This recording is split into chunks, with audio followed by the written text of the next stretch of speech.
Ang lambot. Grabe. Tignan niyo po. Oh. Beautiful. Tignan niyo po guys, family.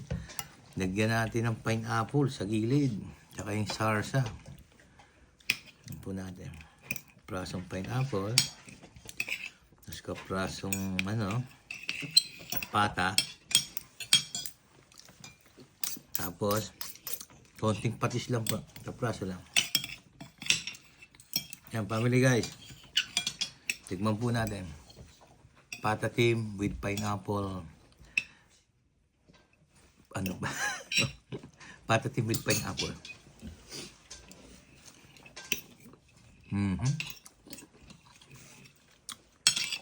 Grabe. Ang sarap. Medyo matagal na po tayo hindi nakapagluto nito. Yan sauce pa. Konting patis pala. Namahan na natin sa mga lola't lolo natin yung patis.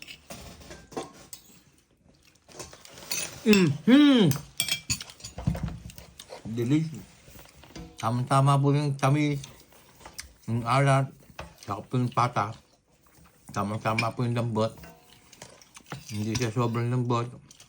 Tayo, family guys. Ay, nalimutan ko yung Red Bull ko. Kukunin ko. Ito po, family guys, ang ating Red Bull. Yan po yung isang cup na kanin ko. Ayan. Alright guys, family. Ayan. Ito po, meron tayong andito. Barkada. Ayan, kumakain din yung barkada natin. Ayan. Tok-tok. Ayan o. Ayan, family guys. Alright. Okay. Taste test po tayo.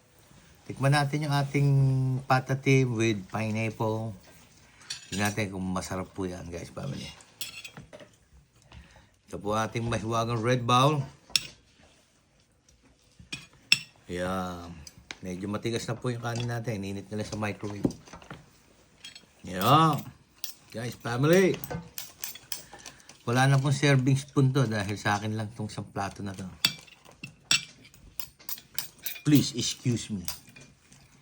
Ayan, oh. Family, guys, oh. Nakita niyo yung pata na yan. Alright, guys, family. Ulam for tonight. Patatim with pineapple. Beautiful. Family, guys, ayan. Tama-tama po yung, asim niya. Kasi kung pineapple lang, matamis. Ngayon, lagyan ng konting vinegar, suka. Tama-tama yung asim. Tsaka yung tamis, naglalaban. Tapos po, dati po, ang aking mamit daddy, paksyon na pata lang ang niluluto. Ngayon, yan. Kasama ko po si Direk, doon ko lang nalaman na meron palang patatim na may pineapple. Alright guys, family, trivia po yan. Ulam for tonight, patatim, natin nga tuloy ako. Patatim with pineapple. Beautiful. Ayan, huy. Ayan ha.